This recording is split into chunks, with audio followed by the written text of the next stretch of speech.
Alright, today we're going to chat about user research, specifically the interview process and kind of the note-taking or output of that interview process.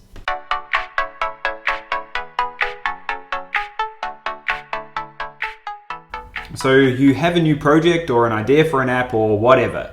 Where do you start? Well, the first place I would start is assumptions. What assumptions do you have about this project or this app? And what questions could you ask to validate whether those assumptions are real or false? So I'll post a link to a Google Doc which I've kind of created, which gives you a rough kind of idea of the structure that would be involved with trying to validate certain things. Now, obviously, I can't tell you what questions to ask, but I can kind of lead you through the types of questions that I would be asking without getting too specific. I hope that makes sense, and I hope that you find that template somewhat useful. Now, when you get to the interview itself, so you have a script with a bunch of kind of questions that would help to validate whether your assumptions are correct, and you want to kind of get some face time with some users or some potential users or some people that are of interest. Now, you want to set up a comfortable environment for the interview, which embraces kind of natural, free-flowing conversation. The questions in the script are not there to run through in order and explicitly ask one after the other. They are more there to kind of focus the conversation. And you kind of want to ensure that you're hitting the questions, but without actually having to explicitly ask each of them. And I hope that the script template that I've provided with you kind of alludes to that fact. You kind of want to ease your way into this kind of natural, free-flowing conversation, and you want to validate your assumptions at the same time. Hey everyone, sorry to interrupt, but I recorded this video a few days ago, and I've since had a chance to reflect on my choice of words. And I wanted to add a little update. I regret using the word assumption so freely, and I also regret what I literally just said about wanting to validate your assumptions during an interview. Look, instead of starting with assumptions, you can simply start with the unknown, things that you don't know, questions that you might have about a particular process or a particular group of people. And from there, you can build up a series of questions that you have which will, if answered, fill the gaps of your knowledge and help you better understand a particular audience or market. Also, and I'll be very clear here, you should never want to validate your assumptions during an interview. If your goal is to prove that your assumptions are valid, which is to validate your assumptions, then you will heavily bias the types of questions you're asking and how you're asking those questions with the goal of validating that you were correct. And this will not only influence your participants, but it will heavily influence the outcome of your research. It won't be accurate. By absolute fluke, I stumbled across an amazing little video today by a senior researcher at Google, someone called Thomas Sharon, I believe that's how you pronounce the name, and he's made this awesome little video which I'll link in the description below, and you should definitely watch, all around how to ask good questions during interviews. He surmises what I was trying to say about 1,000,000 times better than how I actually said it. So just go and watch his video and ignore my faux pas. I apologize, this is a learning process. Now, if you're working for a product company like I am, the types of users or people that you will be potentially interviewing may kind of have agendas of their own in talking to you. They may want to vent certain problems or request certain features about the product that you're working on. And this can be a pretty big struggle. But the one tip that I'll give you there is try to explain to them that you want to get a few questions or a few things out of the way first, and then you'll open up the interview at the end for any concerns or questions or comments they may have at the end. Now comes one of the more difficult parts of the session, which is note-taking. So look, it's always great to have a note taker in the room with you, but that's sometimes maybe a luxury. And even if you do have someone in the room with you taking notes, it's always good for multiple people to be taking notes because funnily enough, you quite often get very different notes and you think different things are important or less important. It's good for just everyone to always take notes, and then you can compare the notes afterwards. There are a few techniques for note taking, and each kind of has their own pros and cons. Above all, I would always recommend recording the session and obviously being upfront with your user that you are recording the session and making sure they're okay with that. But this gives you the chance to kind of revisit certain things and go back through it at your own pace after the interview is finished. So, a few of the techniques. One of the techniques that my colleagues use is the rip and flip technique. And what this is you basically have a stack of Post-its. Hold up, let me get some Post-its. All right, so you have a stack of Post-its and a Vivid. And I honestly would recommend a Vivid because it kind of forces you to be selective with the words that you're writing down. Whereas a pen, you'll get really nitty gritty and you'll be writing every single word they say.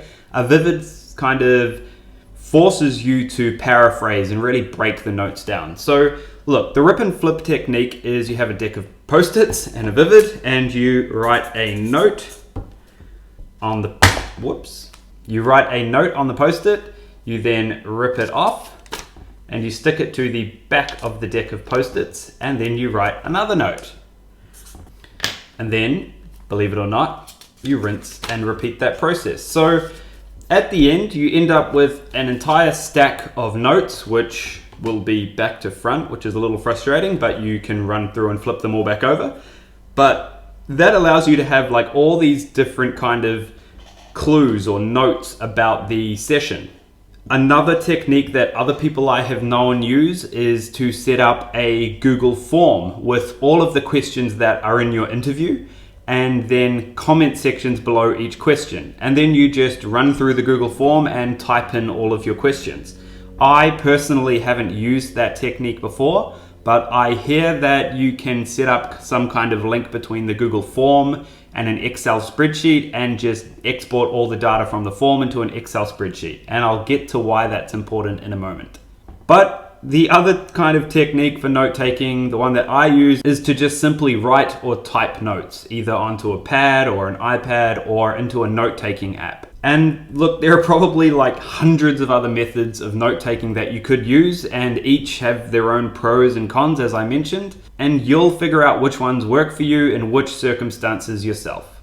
The hardest skill with note taking during an interview is A, holding a conversation while writing notes, and B, learning how to distinguish between useful snippets of information and noise.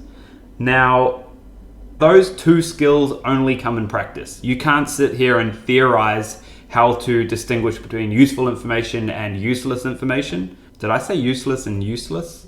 Useful information and useless information. And you also can't sit here and theorize about how to hold a decent conversation while taking notes. The one tip I would give you in that space is that, look, don't be scared of awkward silences. There will be awkward silences during the interview. Just be upfront with the participant about this and tell them that you're writing a few notes and that there's gonna be some awkward silences. Usually people are fine with that. And in all honesty, the awkward silences usually kind of get the person thinking a little bit deeper because it gives them that space to breathe. They're not just being berated with question after question, and it doesn't feel like they're being interrogated. Let the conversation kind of naturally flow, and those awkward silences, which may feel awkward to you and them, actually do kind of prompt them. Well, it gives them space to think. And look, you'll figure this out when you start doing more and more user interviews.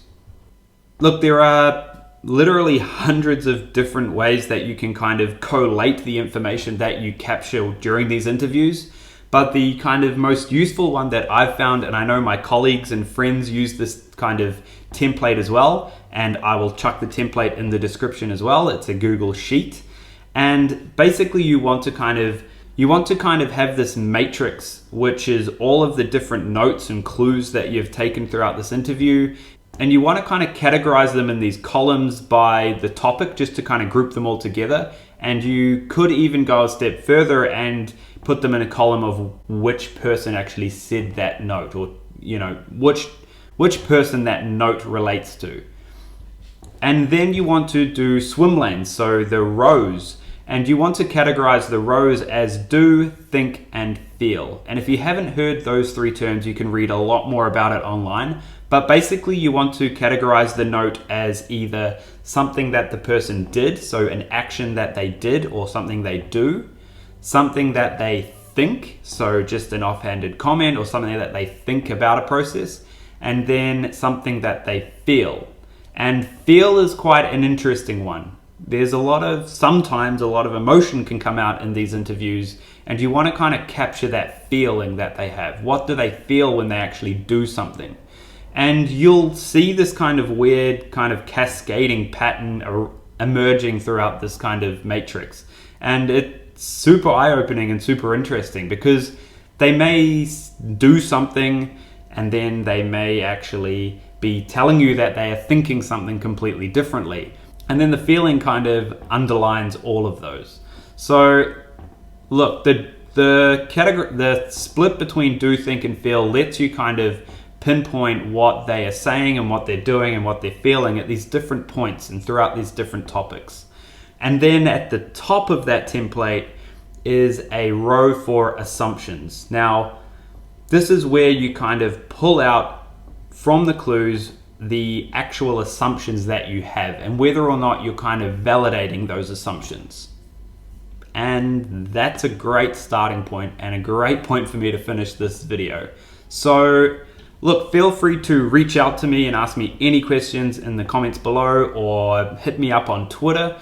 And I really hope you learned something from this video. I think there needs to be a lot more conversation around how to kind of do this stuff, and I'm hoping that I'm adding something useful to that conversation with this video. So thanks for watching, and leave a like and subscribe if you haven't already, and I hope you guys are having a great week. See you.